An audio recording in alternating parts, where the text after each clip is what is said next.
process, proudly brought to you by Buchan Furnitures Limited. Local manufacturers of quality office furniture and dealers in quality office equipment like fireproof safes and cabinets. For orders, visit our showroom at Uniafric House, Koinange Land off Koinange Street.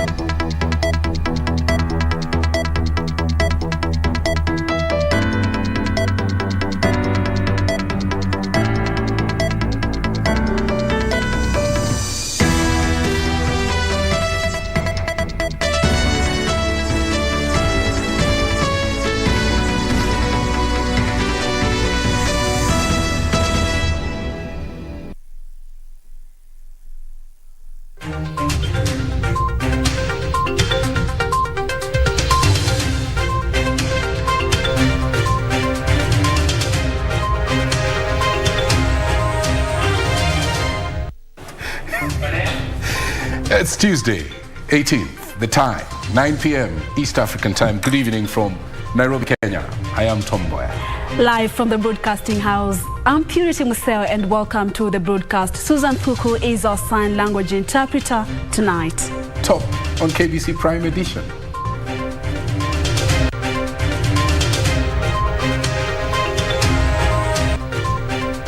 Attempting to salvage the BBI bill, appeal hearing kicks off at Supreme Court with AG faulting the High Court. A Black Tuesday for Wanjigi, ODM presidential hopeful barricaded by police before finally being arrested. Every Kenyan, wherever they are, if there is one single patriotic duty each one of us must accomplish, is to form the next government using your vote.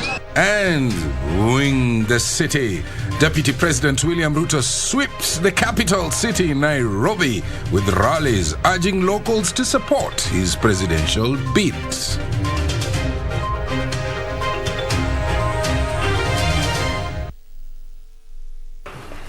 Thank you very much indeed for joining us. At KBC Channel 1 News, at Purity_Museo, at Mboya 24, the hashtag is Prime Edition. Talk to us. We are also live on all our social media platforms. Our top story, the hearing of the BBI appeal that kicked off at the Supreme Court Tuesday, with Attorney General Paul Kihara seeking court orders to set aside decisions of the Court of Appeal as well as the High Court that civil proceedings can be instituted against a sitting president. Kihara also wants the Apex Court to pronounce itself that a president can initiate a popular initiative as denying him the same was infringing on his constitutional right. The first day of the hearing of the Constitutional Amendment Bill 2021 appeal at the Supreme Court on Tuesday kicked off with a ruling by a 7-judge bench led by the Chief Justice Martha Koome. All parties were allowed to have 15 more minutes, allowing those willing to donate time to do so too. Taken in the currency. The Attorney General, who was the first appellant, will seek for the Apex Court to clarify what the basic structure is and whether it's applicable in the Kenyan Constitution. Represented by Solicitor General Ken Ogeto, the AG says the judges did not agree on what the basic structure is and if it's applicable in Kenya. Even if the basic structure doctrine was applicable in Kenya, which we dispute, the absence of clarity on what the basic structure is would create much legal and constitutional difficulty. They will be supported with a number of respondents represented by the BBI Secretariat, National Assembly, Senate, among others. And the words I would use to describe the basic structure doctrine is that it is a very unruly horse, and once you get astride, you will never know where it is going to carry you. And Samuel Johnson convinced those with whom he was having an argument that if you want to prove that a stone exists, just kick it. Don't involve yourself in an argument whether the stone exists or not. So in this, the question that is before the court is as to whether the impugned provisions of the constitutions are amendable or not amendable. Justice must not only be done, but must be seen to be done, and the courts of law ought not to interpret and apply the law in a manner that would lead to a predetermined outcome. On whether the president can initiate a popular initiative, the Attorney General argues that the provisions of the Constitution do not discriminate between private citizens, which includes the president. If you look at Article 24, which is the only one that deals with limitation of rights, it says a right or fundamental freedom in the Bill of Rights shall not be limited except by law, which means there would be a law that then limits the president's rights, because there is no dispute that the president has the right to vote. Why would we take his political rights to participate in a political cause? On presidential immunity from civil proceedings, the Attorney General is against a judgment by the Court of Appeal and the High Court seeking the head of state to be insulated while discharging his constitutional mandate. The appellants arguing that subjecting the president to civil proceedings amounts to compromising the security of the nation, as it will give enemies fodder to their action. The Independent Electoral and Boundaries Commission, IEBC, contesting the ruling that the Court of Appeal and High Court on unconstitutionality of statutory provisions and decisions in relation to the mandate and its quorum. Well, the first day ends with the first two appellants having highlighted their submissions and also the supporting respondents to their submissions, with now remaining is just one appellant, who is Morara Omoke, among other respondents that are expected to highlight their submissions in the remaining 2 days before the 7-judge bench of the Supreme Court. Sarafina Robi for Prime Edition. Thank you so much, Sarafina, for that report, and KBC will be following up on that developing story. Attorney General Paul Kihara is basing his appeal at the Supreme Court on 5 grounds as he attempts to salvage the BBI bill nullified by the High Court and upheld by the Court of Appeal. The AG is challenging the notion that Kenyan Constitution is anchored on basic structure doctrine that insulates some sections from being amended. Ben Troy reports. Before a full 7-judge bench of the Supreme Court, the BBI appeal case began in earnest. Appellant to go first. The AG, who is the chief government legal advisor, basing his appeal on 5 grounds. The AG further challenging the findings that the president does not have the power to initiate a constitutional change through a popular initiative, and whether the president can be sued in his personal capacity for his actions while in office. He also faulted the appellate court on its finding on the creation of 70 additional constituencies, arguing that they ignored the rights of citizens who have the power to determine electoral boundaries through a referendum. IEBC, which is the second appellant, is challenging the findings on its constitutional composition, quorum, and mandate. Former Prime Minister Raila Odinga and his BBI secretariat in its submissions argue that the proposal to amend clauses of a constitution that are amendable cannot be said to be unconstitutional, and that the BBI task force was legally constituted. The case continues. For Prime Edition, I'm Ben Troy. Let's now look at the BBI chronology and efforts to salvage the Building Bridges initiative that was to alter the architect of Kenya's governance system is now at its critical stage. And the question is, will it sink or will it float? The product of a handshake between President Uhuru Kenyatta, remember, and former Prime Minister Raila Odinga on the steps of Harambee House. The date was the 9th of March 2018, will now be determined after 3 marathon days of hearings at the Apex Court. Safina Chieng Ouma traces Kenya's journey to amend the constitution, which has now faced many headwinds, both legal as well as political. 9th of March 2018, President Uhuru Kenyatta and ODM leader Raila Odinga shook hands at the steps of Harambee House. The gesture marking the birth of the BBI initiative, whose initiators said was meant to quell political divisions across the country, synonymous with every election cycle. The process of collecting views and condensing them into a bill was left to a 14-member task force led by the late Garissa Senator Yusuf Haji. The task force would then embark on a 2-year journey to collect views from Kenyans with a 9-point agenda on issues that needed to be addressed, handing over its findings to the principals.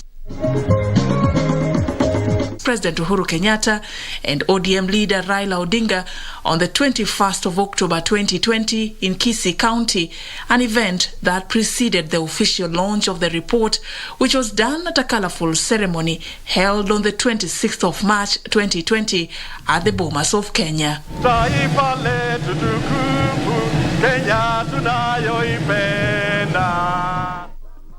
And on the 25th of November 2020, the BBI's signature collection drive was officially launched at the Kenyatta International Convention Center, targeting 1 million signatures as required by the Constitution to amend the Constitution under a popular initiative.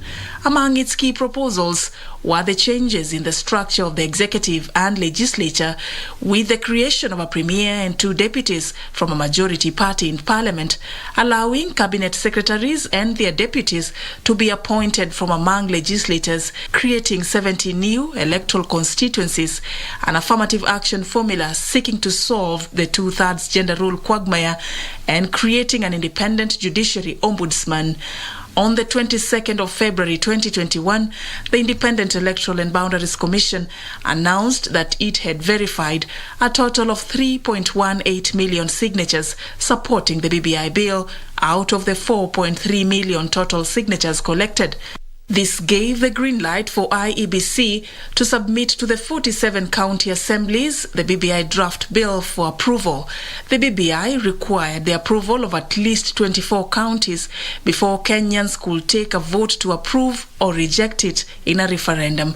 On the 6th of May 2021, the bill sailed through the National Assembly after 235 out of the 320 members who participated in the voting exercise on the second reading of the bill supported it, against 83 who rejected it. On the 12th of May 2020, Senate also overwhelmingly passed the Constitution of Kenya Amendment Bill of 2020 after 51 senators voted in support of the bill, 12 voted against it. But the bill was slowly sailing to a bumpy road. There were at least 8 cases challenging the process filed at the High Court, which were later consolidated. On May 13th, 2021, High Court annulled the BBI referendum process. A 5-judge bench ruled that the head of state lacked authority to initiate constitutional amendment through a popular initiative. The judges were also to determine 17 questions raised on the petition against the process. We uphold the judgment of the High Court. On the 20th of August 2020, Court of Appeal upheld the decision by the High Court declaring the Building Bridges initiative unconstitutional and unlawful. And for the next 3 days, efforts to resuscitate the process will now lie at the judges of the Supreme Court. For Prime Edition, I'm Safin Aching Oma. Away from BBI, businessman Jimmy Wanjigi has been arrested after being barricaded in his office by security officers for over 15 hours. Wanjigi was arrested even after his lawyers obtained court orders barring his arrest. Detectives had camped outside the businessman's politician's office in Kwacha, Westlands since last night and managed to arrest him before 5 p.m. on Tuesday. It was a day of drama as heavily armed security officers raided the office of the Orange Democratic Movement presidential hopeful cum businessman Jimmy Wanjigi, located at Kwacha House. Wanjigi barricading himself in the office for almost 15 hours before giving in. No, they're inside. Even all of them are inside. No cars moved out. The only cars that have moved out is in the morning, I think, when they were changing shifts. Even attempts by his supporters to come to his rescue was met with the mighty force of security officers who lobbied tear gas to disperse them. They were there trying to tell him to get out, and they want to go with him. But now the question is, where do they want to go with him to? Wanjigi managing to hold off the arrest even as the officers tried breaking the door to gain entry into the office. And as Wanjigi held off the arrest, his lawyers were making frantic efforts at the court to secure his freedom. But even the court order stopping the same could not deter the determined officers who kept watch in turns. After his arrest, Wanjigi was driven to Kamukunji police station, where he is expected to spend the night before being arraigned in court.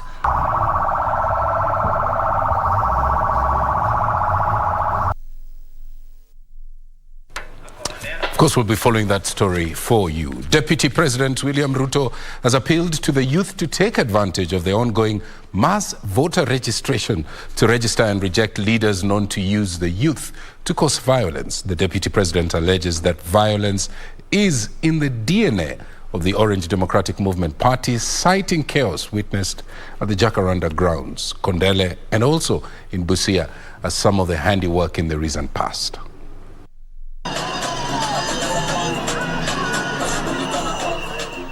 Deputy President William Ruto now says the August elections will be used to erase the culture of violence in Kenya's electoral process. Ati watupangie fujo, ati watupangie vita, ati watupangie na mawe. Mimi nataka niwaambie hawa wenzetu, mawe ni ya kujenga, mawe si ya kupigana. Waachaneni na kupatia vijana mawe. Mawe ni ya kujenga, mawe si ya kupiganisha watu. Tunaelewana watu wa Kibra? The DP argues that the recent acts of violence, such as the one witnessed at Jacaranda grounds, is an attempt by the Orange Democratic Movement to instill fear in its opponents. Sisi tunawaambia marafiki zetu, you cannot win any election by force. You cannot beat the people of Kenya into submission so that they can vote for you. You have to persuade them, unfortunately. So violence must be removed from the equation of the election of the Republic of Kenya. And we must remove violence permanently. Ruto, who toured parts of Karen, Dagoretti, Kibra, Kawangware, and finally Kangemi, said Kenyans can be trusted to make the right choice at the ballot. Mwaka huu wa Kenya wanataka kusikia sera ya kila mtu. Tafuteni sera, wachaneni na mawe. Tafuteni sera, wachaneni na fujo. Tafuteni sera, wachaneni na vita. The Deputy President has spent the last 1 week wooing voters in Nairobi County, promising city residents an improved healthcare system. Tulikuwa tumepanga ndani ya Big Four kwamba tutakuwa na universal health coverage mwaka huu. Kabla ya mwisho wa mwaka huu, na watangazia kila mmoja wetu atakuwa na bima ya afya ya NHIF. Ruto on Tuesday urged Kenyans to register as voters in readiness for the August polls. For Prime Edition, I'm Gladys Mungai. Story brings us to our first break right here on KBC Prime. We have plenty more coming up, including business news with Cynthia Nyamai, and Karen Kibet is also on standby. She will be bringing us sports news later on. Stay with us.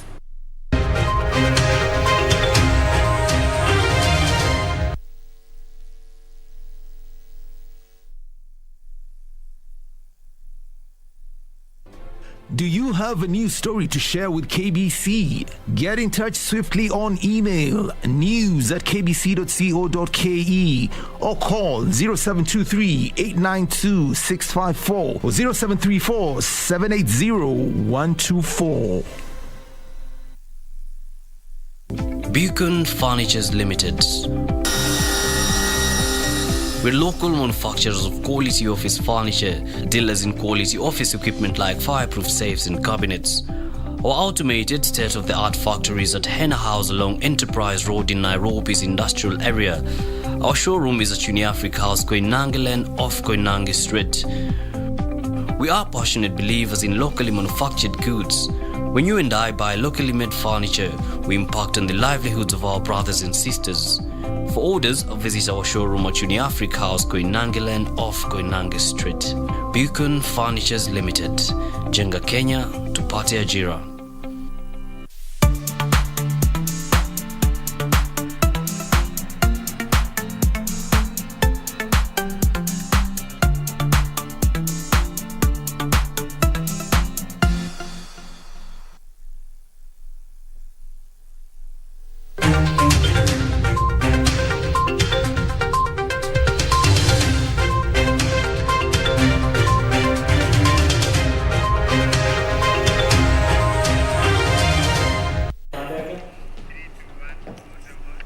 Many thanks for staying with us. You're watching Prime Edition this Tuesday night. Let's continue with our coverage. Speaker of the National Assembly, Justin Muturi, has accused the presidential hopefuls for training their political campaign as not to Mount Kenya region for votes, but not any other agenda. Muturi was categorical that the aspirants for the top seat have failed to outline the development agenda for the region, but were only keen on the votes for their political win. The vote-rich terrain of the Mount Kenya region has seen 2022 presidential aspirants make unending trips towards the mountain. Already, the Azimio la Umoja movement, United Democratic Alliance Party, and the One Kenya Alliance have been to the region. National Assembly Speaker Justin Muturi has, however, faulted the presidential aspirants' agenda, whom he says are only interested in the votes. Mtu anasema mimi nataka tu 20% ya Mlima Kenya. Sasa huyo mtu kweli ako na nia ya kutendea watu wa Mlima Kenya mema kweli? Basi ni kumaanisha sehemu kubwa ya Mlima Kenya hana haja naye. Na kweli nia yake ni ile tu, anapenda ile kitu anapenda kutoka Mlima Kenya ni kura yake. Muturi, who has also declared his interest for the top seat under the Democratic Party, was addressing grassroots political leaders from Gatundu South, where he urged the region to guard its decency and avoid embracing any unsolicited suitors. Kwa hivyo tunakashifu ile mambo ya watu kuja hapa kusema tunakuja kupanda Mlima Kenya, ili hali kile kitu wanataka tu ni kura zetu, lakini hawana haja na sisi. Meanwhile, Party of National Unity has dismissed claims that there is division in the party. PNU wishes to make it clear that it has a structure, rules and regulations, and a working constitution. We urge you to ignore the misleading statement purporting to cancel the scheduled aspirants meeting that were advertised by the party on January 14th, 2022. Led by the chairman David Kamau, the officials say the party is intact and are fully prepared to do registration for any aspirants interested in the party ticket. And contenders eyeing the MCA positions on ODM party in the upcoming August polls in Mombasa want assurance of a free and fair party nominations. The over 50 aspirants have vowed to pioneer a peaceful campaign season before the primaries that are slated for April this year. Tutajaribu kadiri ya uwezo wetu na ofisi hii ya ODM ndani ya kaunti ya Mombasa kuhakikisha ya kuwa nomination process imekuwa free and fair na sauti za wanachungwa ama wakazi wa Mombasa zimesikika. Natakia kila laheri na tunatarajia kuendelea mbele. Wataendelea kufanyia chama kazi na hata baada ya mchujo utasimama na chama ili kusaidia kujaza kapu la ODM na tupate viti vingi vya MCA ndani ya Mombasa. 10 contestants have ditched camp to ODM, a move that was uploaded by the members. Kamche Menza for Prime Edition. Now, the second and final phase of the enhanced national voter registration exercise entered day 2 Tuesday, with leaders raising concerns over low turnout in the all-important election process exercise, with the commission now targeting to net at least 4.5 million new voters by February the 6th. A section of leaders claim that the 21-day period of enhanced voter registration by IEBC is insufficient to achieve the said target. Ben Chumba is our man on the voter registration beat. A day after the Wafula Chebukati-led commission embarked on the second and final phase of enhanced voter registration across the country, voter registration apathy is a growing concern, with politicians urging masses to register and take part in the next polls. Today, the turn-up was a bit low, but we are going to mobilize because we have told the parents to tell the youths, those who have gotten IDs the other day, to make sure they register as voters. Chief, najua kuna ID kwa ofisi zenu. Pea wale ambao ni wasaidizi wenu wasipeane katika kila family. Ndiposa to register kama wapiga kura.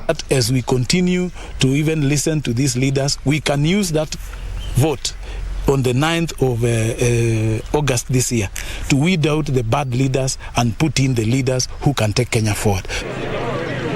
In Kisii County, boda operators are said to be under instructions not to offer the service to unregistered voters in a move geared towards ensuring residents enlist themselves ahead of August general elections. To ask those boda boys, don't carry anybody if he has not registered as a voter. Usibebe mtu kama hajaregister kama mpiga kura. Kura yako ndio nguvu yako. In Usonga, Siaya County, leaders have formed a task force dubbed Rapid Response Task Force to enhance voter registration. A Lego Usonga Member of Parliament, Sam Atandi, said the team will work round the clock to ensure they deliver on voter registration. Na chiefs wetu wote na assistant chiefs wetu wote, na tumeongea na tumekubaliana kwamba tunataka kuhakikisha kwamba hii process ya registration ya watu yetu wa Lego Usonga 22,000 kama projections ya IBC tumekamilisha. In Samburu County, voter registration clerks are said to be struggling with poor means of transport, even as the commission aims to register at least 22,000 new voters in the county. Hadi siku tumepewa ni siku chache 20. Mimi ningesema kama leader ya Samburu, hiyo kama ingewezekana wangeongezea watu hiyo muda. Wasamburu kuna watu wanabeba makipande na wako mbali, wakivuata ng'ombe zao na wako na makipande na hawajawahi kusajiliwa hata siku moja. The ongoing enhanced voter registration exercise gives opportunity to eligible Kenyans to register as voters, transfer polling station or change their particulars. Ben Chumba, Prime Edition.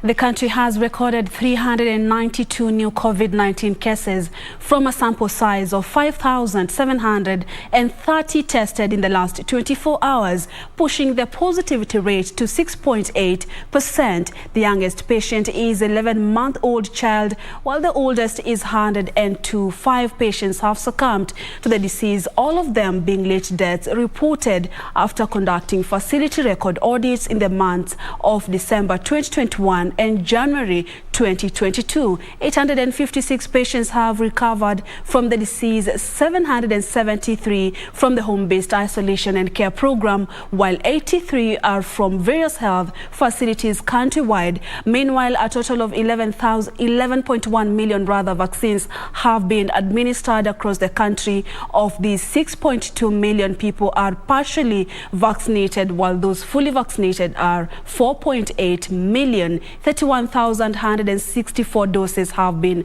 administered to those between 15 to 18 years, while 94,941 are booster doses.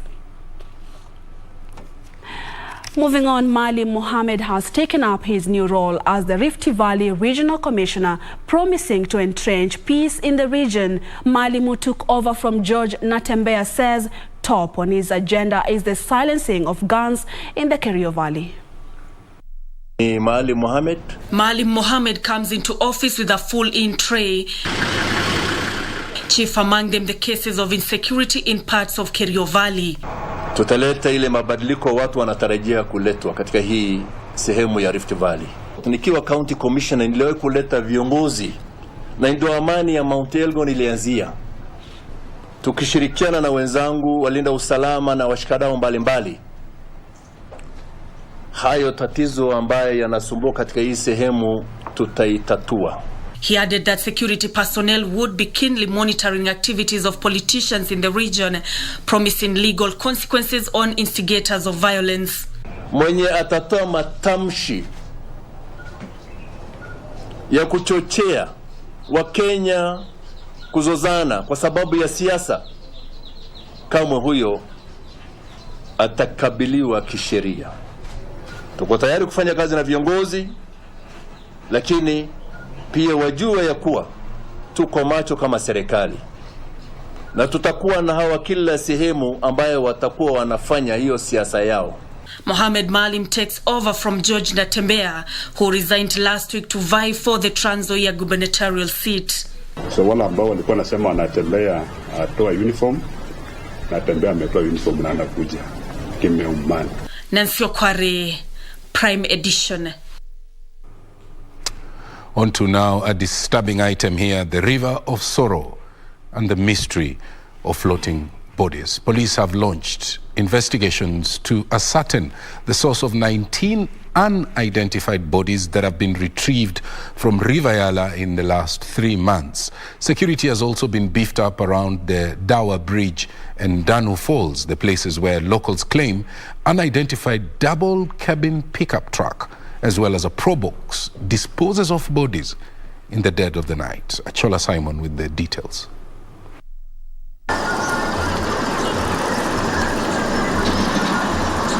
A whistleblower first raised concern over the number of dead bodies being retrieved from Yala River in December 2021. On his Twitter account, the concerned resident Joel Mbirika said that the police had been retrieving unidentified bodies from the river and taking them to Yala mortuary. Every human being in this republic is well documented in terms of their fingerprints, because all of these bodies except 2 are adults. So how comes the police has not taken it upon themselves to do a DNA analysis, to look at the fingerprints so that they can identify that these bodies belongs to so and so and so, and that will help the community or the people to now come and identify their missing bodies. Why is the police quiet, and why is the government not decided to identify these bodies to a forensic audit? Mbirika's claims were vindicated by documents from the Yala Sub-County Hospital, which confirmed that at least 1 body had been retrieved from the river every week from October 2nd, 2021 to 14th January this year. And it is true that we have received a number of dead bodies from the community in the recent past. These bodies have been brought here by the police, and according to the police who bring them here, the bodies have been collected from various sections of River Yala. Kuanzia mwezi wa 7 mpaka wa leo sijapumzika kutoa mwili kwa maji hapa kwa River Yala. Kwa ajili vile ilianzwa tu mwezi wa 7 kitu kama tarehe 14 hivi walianza kumwaga watu pale. Karibu nimetoa watu 11. Keshowe tena nikabeba wengine. Tukamaliza hiyo roya hapo. Tena baadaye ikaanziwa sasa kuwekwa kwa hii highway ya kutoka Kisumu kuenda Busia. Sasa wakaanza kutupa hapo tena. Wakatupa hapo mpaka jana tarehe 14. Nimetoa hata oria hapa kwa maji. 18 bodies were male, while 1 was that of a woman. As a facility, we cannot decline to receive the bodies. However, according to public health regulations, after 3 months' time, we are required to dispose of the bodies. A local diver who retrieves the bodies from the river gives a graphical account of most of the bodies he has helped retrieve from the river. Wengine wamekatwa kichwa, wengine wamenyongwa lakini wamefunga macho yao na nini na kitu kama jua la polythene wanafunga kabisa. Wengine unapata wanapiga mbafu yake mpaka imefunjika tayari. Kama huyo ria walipiga hapa mpaka ikafunjika kabisa. Ile tulitoa chini ni kama walibondeka kichwa yake, sasa inatoka damu yote na walifunga singo yake. Sasa mpaka juzi Hiyo wiki tumepitia, tumetoa watu mwili pale chini na hao polisi hapa. Game OCPD Charles Chacha, while confirming the incident, said it was difficult to ascertain if indeed those bodies were from within or had been swept down the river. He, however, says there is heightened surveillance around Dawa Bridge and Danu Falls, two locations that are allegedly being used by unknown people to toss bodies into the river. Atola Simon, Prime Edition, Kisumu County. A very disturbing report there. Tonight in our weekly news feature segment, County Fact File, we cross over to the western region of Kenya and take a closer look at one of the 4 counties in the former Western Province, Vihiga County.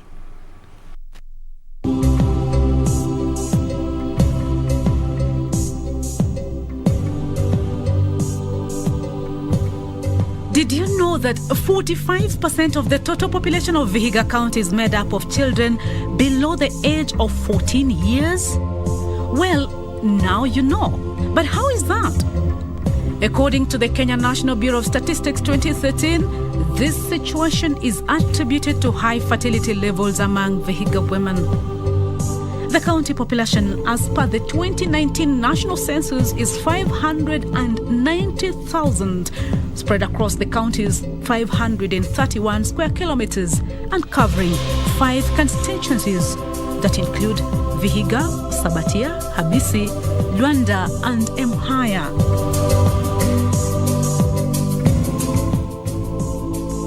In terms of education, 20% of Vihiga County residents have secondary level of education and above, but 63% have only primary school level of education. 18% have no formal education. And what do Vihiga County residents use in terms of cooking fuel? 91% use firewood, 6% use charcoal, 2% use paraffin, while less than 1% use liquefied petroleum gas. And that is County Fact File.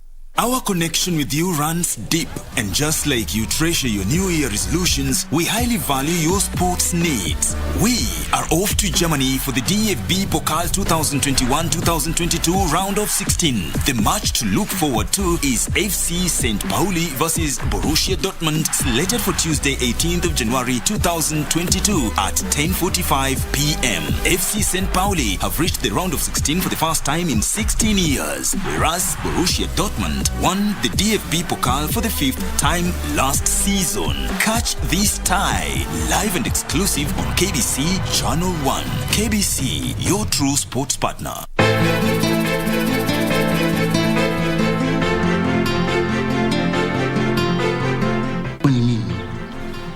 Ningekupa kipaumbele kama mke wangu. Hata simwelewi.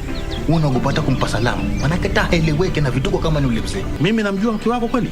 Furaha hakuna. Ndio mwanzo mambo yamezidi kuvurugika. Tipili ana yuko sawa. Can you stop doing that?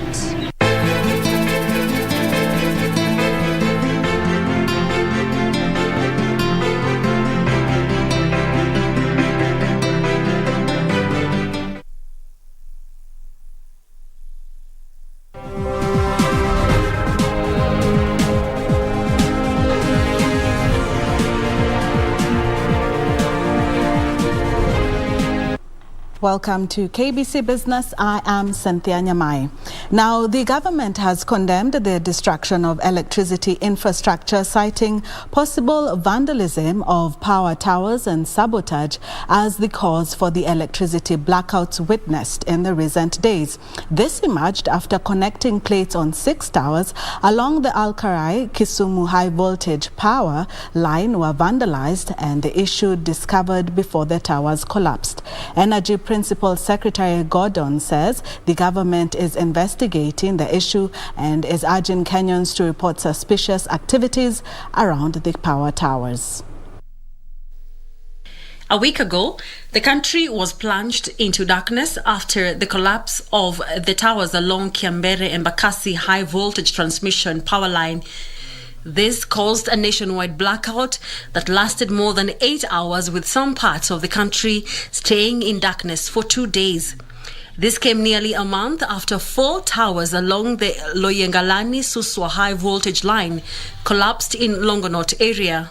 And while investigations have been launched as to the cause of the blackout, the government is not ruling out vandalism and sabotage as more electricity towers along the Olkaria-Kisumu 400 kV line were vandalized in Naivasha. Ile kitu ambao tunafanya leo ni kujaribu kuhakikisha kwamba tumerudisha hizi towers vile zilikuwa.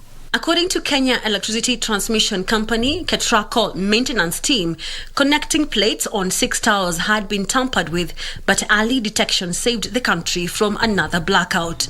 Na hiyo vitu ambao parts ambao wametoa ni vitu ambao vinafanya hii tower kulegea, na kama baridi ingekuwa kwa wingi, hii tower inaweza kuanguka. Kenyans should not panic that they will lose power. No. We are going to repair these towers live. Energy Principal Secretary Gordon Kihalangwa says investigations are ongoing to get to the bottom of this, adding that it's still too early to determine the real cause of similar incidents in Mukuru kwa Jenga and Longonot, where power towers collapsed. Incidents are being investigated, and it is the effort of the government to hear that we get to the bottom of exactly what is happening. So you cannot rule out vandalism. He called on members of the public to volunteer information on suspicious activities around power line. KETRACO has been urged to install CCTV cameras and digitize the electricity infrastructure. Caroline Jenga for Prime Edition. Now, President Uhuru Kenyatta has hailed the strong bilateral ties between Kenya and Hungary, saying the relationship is driven largely by economic cooperation, trade and investments. President Kenyatta has, however, regretted the low volumes of trade and investments flow between Nairobi and Budapest over the last 5 decades, despite the existing huge commercial potential. To grow trade and investment volumes between Kenya and Hungary, leaders of the two countries are rallying the public agencies and businesses to intensify efforts to promote greater linkages and networks for business in order to tap the huge commercial potential. The scope for expanding cooperation between our two countries is enormous, and this without even mentioning tourism, sports and culture, which have the potential to make an important contribution to the economic development of our respective countries, but also to strengthen people-to-people connections. These are important areas that we have committed ourselves to pay much closer attention to. Speaking during a state banquet at State House, Nairobi, President Kenyatta said Kenya was counting on the support of Hungary to unlock the economic partnership agreement between the East African Community and the European Union that would open up more trading and economic opportunities. I do hope that this will be further entrenched as we move forward in trying to drive greater linkages between the East African Community and the European Union through the finalization of the EPAS agreements. The Hungarian President János Áder commended the Kenyan government for its commitment to improving the lives of Kenyans through transformational development programs and expressed optimism that the current development tempo will continue beyond President Kenyatta's term. And I just wish that your success would have the same kind of enthusiasm and drive to actually conclude all these programs with like the way you started. President Áder, who arrived in Kenya on Sunday, is on a 4-day state visit. Reporting for Prime Edition, my name is Ibak Saeed. Kenya Airways will from next month start a cargo route between Kisumu and the United Arab Emirates. Fresh Produce Consortium, Kenya's CEO Ojepato Segere says cargo flights will deliver horticulture produce from Kenya, Uganda and Tanzania twice a week to the United Arab Emirates. Kenya has successfully negotiated for a market for chilies, peas and passion fruit in the United Arab Emirates, with the first cargo consignment expected to land in the Gulf nation next month. Kenya Airways is set to start twice weekly cargo flights from Kisumu to the Gulf nation. Kenya targets to export 32,000 tons of an assortment of horticultural produce weekly to the United Arab Emirates by the end of this year. We're already engaging with the UAE and secured certain orders. Then there will be cargo flights leaving Kisumu and to the UAE. To show up volumes for horticulture produce, Kenya will source chilies and passion fruit from Uganda and Tanzania. Kenyans have been buying their chilies from Uganda and exporting them from Kenya. So we want to be very sure that the required agronomical practices have been harmonized within the East African community. Kenya is asking European nations to offer alternatives to the over 200 pesticides whose use they want stopped. If EU effects the pesticide ban, Kenya's agricultural produce might face challenges accessing Europe. Benson Rioba reporting for Prime Edition. Now, textile farms have urged farmers to venture into cotton farming in order to fill the raw material deficit within the industry that has forced them to resort to importation. Thika Cloth Mills Managing Director Tejaldo Dia has urged farmers to direct their yields to the 3 major textile factories in the country ahead of the harvesting season. In order to boost the country's textile industry, the government had supplied farmers with genetically modified BT cotton seeds that had seen a boost in yields for farmers, providing as much as 3 times the initial harvest. While addressing farmers in Taita Taveta, Tejal said there will always be a ready market for the highly sought commodity, and the industry is constantly modernizing their machinery and boosting its workforce in order to provide for the textile demand within the country. We really look forward to pushing this agenda much further, increasing the number of cotton farmers, increasing the employment in the sector, right from the spinning, weaving, processing, and then the garment manufacturing. Stakeholders in cotton farmers' cooperative societies said they had sealed a commitment deal with Thika Cloth Mills, saying the cotton farming industry is still untapped and could provide a source of living for Kenyans. Farmers, however, said that the high prices of BT seeds is still a hindrance, saying the high initial production cost discourages farmers from engaging in the venture. Kazi zitaongezeka. Vijana wetu watapata kazi. Sisi wenyewe tutajivunia kuvaa nguo zetu za kutoka Kenya kwa sababu tumelima pamba wenyewe na zinarudi tunavaa sisi wenyewe. Kwa hiyo tunaamini ya kwamba maendeleo yanazidi kupatikana. Tumepanda pamba na tukavuna na wakaja wakatuchukulia na kila mmoja akawa na morali wa kusema kwamba watapanda pamba kwa mwaka huu kwa wingi.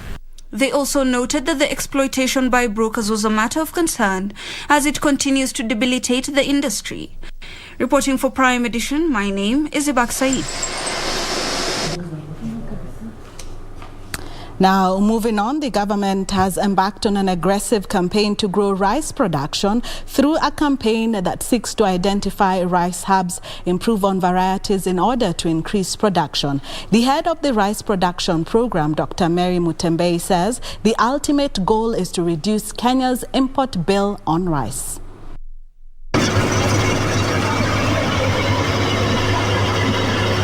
A highly mechanized and efficient harvesting activity is currently ongoing here. An indication that the country is upscaling its rice farming capacity. According to the Ministry of Agriculture, Kenya spent 25 billion shillings last year on importation of rice despite tripling production from 50,000 metric tons to 150,000 metric tons in the last 10 years. We are under a 10-year strategy to look at what are the challenges and what can we do to close that gap. So that period we wanted to double the production. During a farmers' field day at the Bura irrigation scheme, stakeholders called for more efforts in increasing awareness and rice varieties. To be able to have this gap reduced, we need to have strategic interventions. Some of these strategic interventions which we need to have is, for example, embracing improved high-yielding rice varieties. Wangu kama mkulima wa Bura, nimeona mchele una faida sana nikilinganisha na mimea nyingine ambayo ni ya pamba na mahindi ya Kenya Seed na Commercial. So far, the Kenya Agricultural Livestock Research Organization, KALRO, has released a total of 9 improved rice varieties for both upland and lowland areas. Other varieties in the pipeline are OLAC 6 and CO3 that are already at the national performance trial level. Currently, the demand for rice per individual per year is 20.6 kilos. Now to international business, where China's central bank has cut the interest rate of medium-term lending facility MLF loans and reverse repos by 10 basis points amid the country's efforts to lower lending costs and further show up economic growth. Here are more details of this and more across the business globe. People's Bank of China lowered the rate of 700 billion yuan worth of one-year MLF to financial institutions to 2.8% compared with 2.95% on the previous operation. It also added 100 billion yuan of funds into the market via 7-day reverse repos at an interest rate of 2.1% Monday, down from 2.2%. With 500 billion yuan worth of MLF and 10 billion yuan worth of reverse repos maturing on the same day, the aforementioned moves will lead to a net liquidity injection of 290 billion yuan into the market. Meanwhile, Amazon has pulled off plans to block UK Visa card credit payments this week as the two sides continue to try to resolve a dispute over payment fees. The expected change regarding the use of Visa credit cards in Amazon Core UK will no longer take place on January 19, but Visa accused Amazon of threatening to restrict consumer choice. Both Visa and its rival MasterCard have raised the so-called interchange fee on cross-border transactions between businesses in the UK and the European Union following Brexit. All right, let's change gears now to sports with Karen Kibet.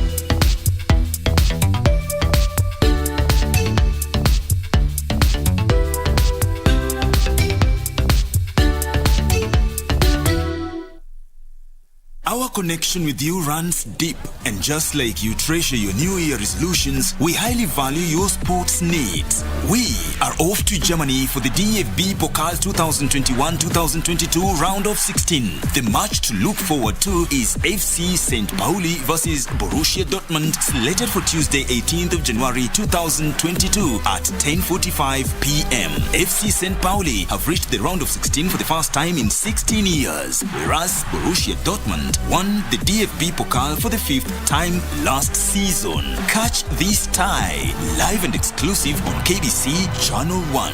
KBC, your true sports partner.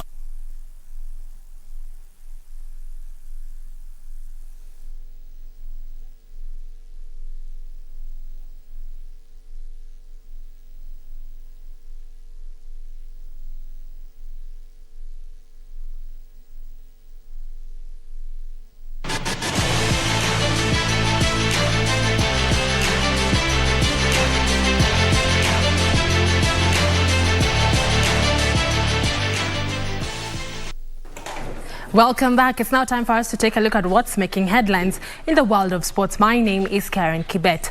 Now, the National Olympic Committee of Kenya, NOC, has given sports federations in the country an ultimatum to meet the required gender ratio in the leadership in order to get grants from the committee. NOC Secretary General Francis Mutuku, who was speaking on day 2 of the ongoing Agnes Tirop conference in Diani, Kwale County, said that they will only fund federations that have a 60-40% gender ratio in their hierarchy. In preparation for the 2024 Olympic Games in Paris, sport federations in Kenya have been given an ultimatum that needs to be met if they are to get grants from NOC. Speaking during day 2 of the Agnes Tirop conference in Diani, Kwale County, the National Olympic Committee of Kenya Secretary General Francis Mutuku said that they will only fund federations that have a 60-40% gender ratio in leadership. This year we have the Commonwealth Games and we have the African Youth Games. We've written to our federations and requested them that for all the team management composition, it has to be on a 60-40 ratio on either gender, whether 60% women or 40% men or the other way around, whether it will be 40% women and 60% men. The most important thing is to ensure that there's no any gender which is excluded or which is a minority in terms of management. Mutuku acknowledged that women participation in leadership has since increased from 18 in Beijing Olympic Games to 48 in last year's Tokyo Olympic, which is encouraging. We made it a policy that predominantly will be putting forward women's team because that gives an opportunity for Kenya to get 2 teams to be able to. For example, towards Tokyo 2020, we put in Malikia Strikers and put the Kenya Lionesses. That enabled us to have at least funding for 2 teams. The SG noted that they will work closely with the federation to build capacity in sports leadership. We appreciate that in a lot of fields the women have not got an opportunity because these are historical programs which have brought us to this point. So we also need time to start leveling that particular ground. So we'll work a lot with federations to build the capacity of women. At the same time, he reiterated that they will continue supporting Paralympics in their quest to excel in sports. We put in a lot of work. We put in a lot of experts to come and work around us.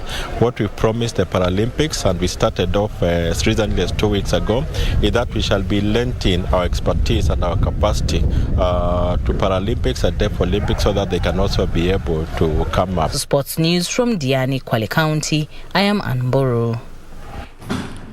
Thank you, Anne, for that report. Moving on, Kenya will not be represented in this year's Winter Olympics, slated for the 4th to 20th of next month in Beijing, China. This was confirmed by the National Olympics Committee of Kenya, which stated that the 3 athletes who were set to feature in the Games failed to honor qualification events due to travel restrictions brought about by the outbreak of the COVID-19. Kenya had 2 Olympics and Paralympics hopefuls on their path to Beijing 2022, namely Sabrina Smeida of alpine skiing, Dennis Morange of cross-country skiing, and Daniel Kadeku Safari of paraskiing. Daniel Kadeku has been training through scholarships in South Korea and USA, but due to travel restrictions, he was unable to honor qualification events in the last 2 years. Denis Morange, a resident in Czech Republic, was in the path line to Olympics, but restrictions in Europe due to the coronavirus pandemic made him miss out qualification events to gain enough points for Beijing. Sabrina Smeida was the only one who had met the qualification standard.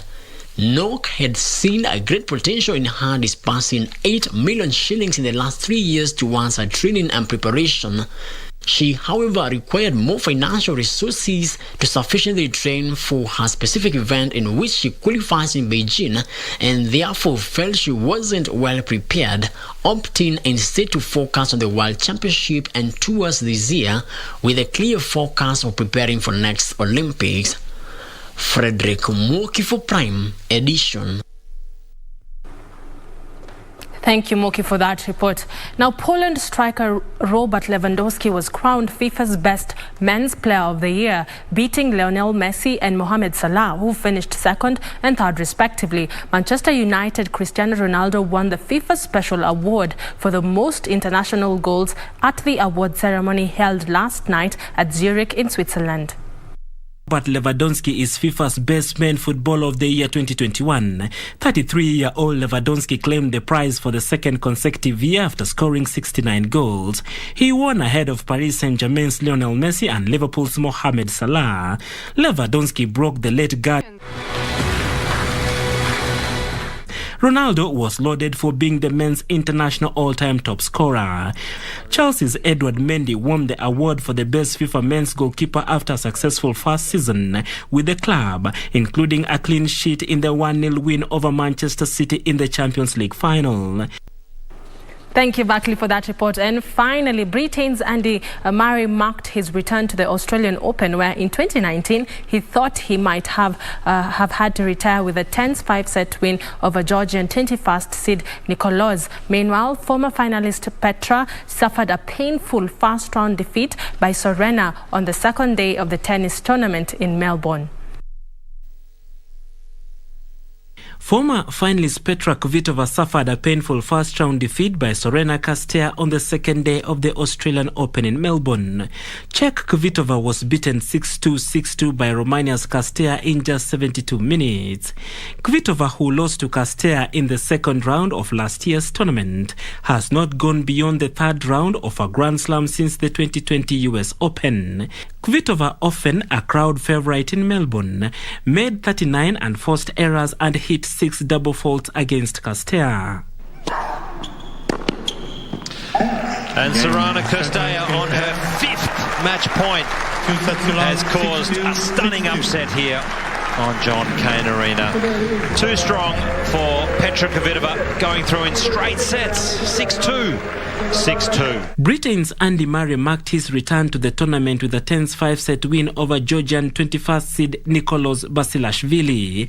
Murray cruised to the first set in 23 minutes, but any hopes of a routine win disappeared as Basilashvili recovered. Momentum swung both ways before the wildcard won 6-1, 3-6, 6-4, 6-7, 6-4. 34-year-old Murray was one of 3 Britons to win on Tuesday, with Heather Watson and Dan Evans also progressing.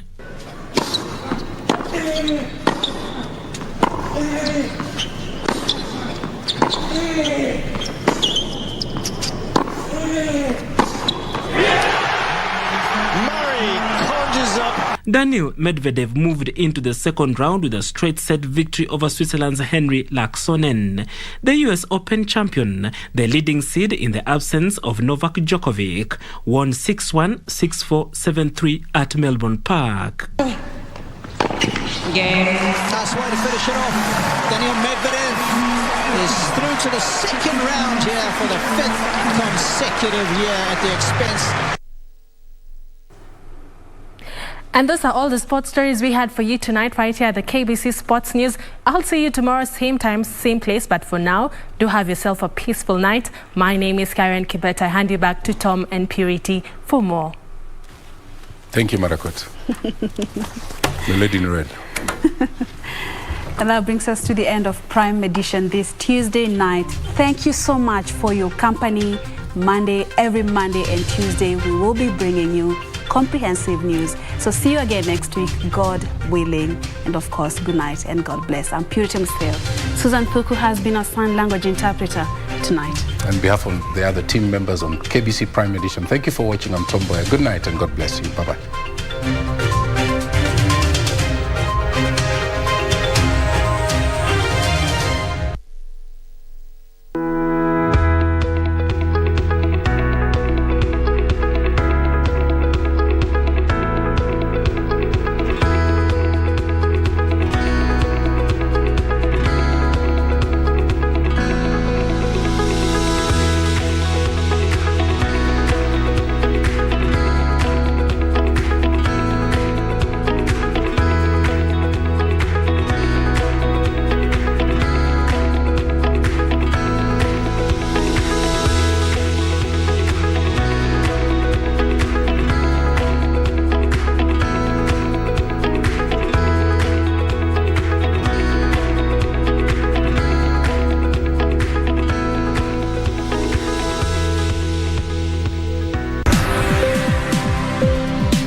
doesn't deserve to be treated like that.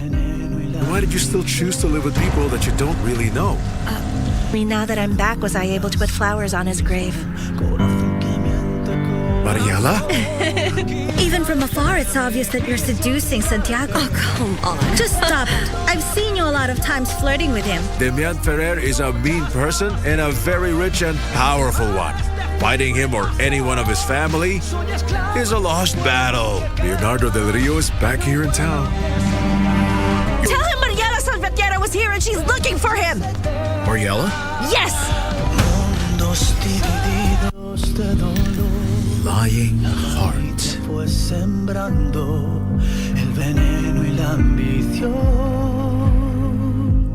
Our connection with you runs deep, and just like you treasure your New Year resolutions, we highly value your sports needs. We are off to Germany for the DFB Pokal 2021-2022 round of 16. The match to look forward to is FC St. Pauli versus Borussia Dortmund, slated for Tuesday 18th of January 2022 at 10:45 p.m. FC St. Pauli have reached the round of 16 for the first time in 16 years, whereas Borussia Dortmund won the DFB Pokal for the 5th time last season. Catch this tie live and exclusive on KBC Channel 1. KBC, your true sports partner.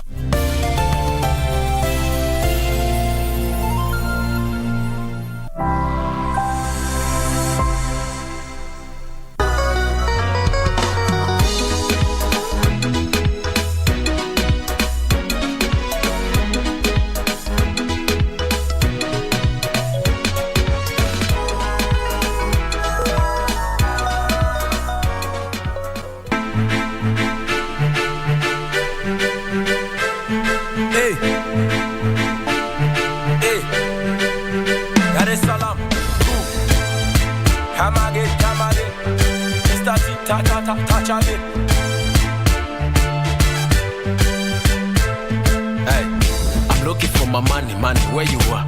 Sijalala nyumbani, money on my mind. Nakatiza mtani, money, where you are?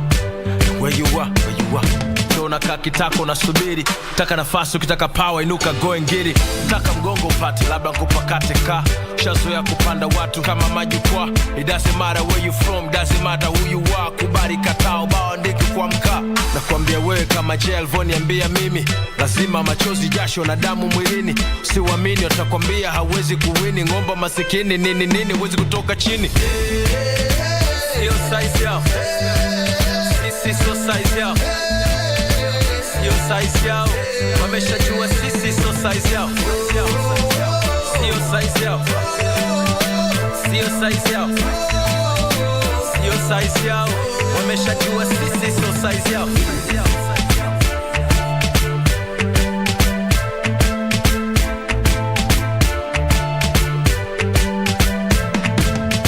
Kuzaliwa ngare naro tu yenyewe baro. Mekuzwa na ugali kachumbari masaro. Natoka mtani dirisha pembeni mtaro. Mafeke chendo amefanya kaitwa janjaro.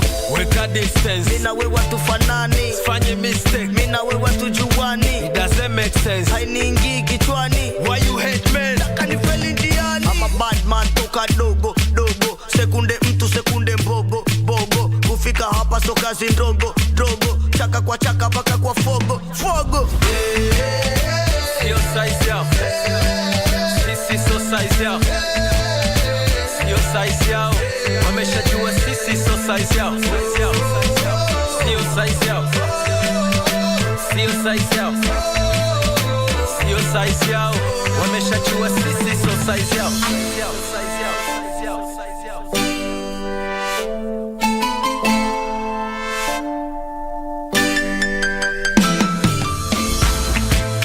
Najua nimetoka wapi. I've been struggling for my life. If I never take chances, nothing gonna change in all my life. Najua nimetoka wapi. I've been struggling for my life. If I never take chances, nothing gonna change in all my life.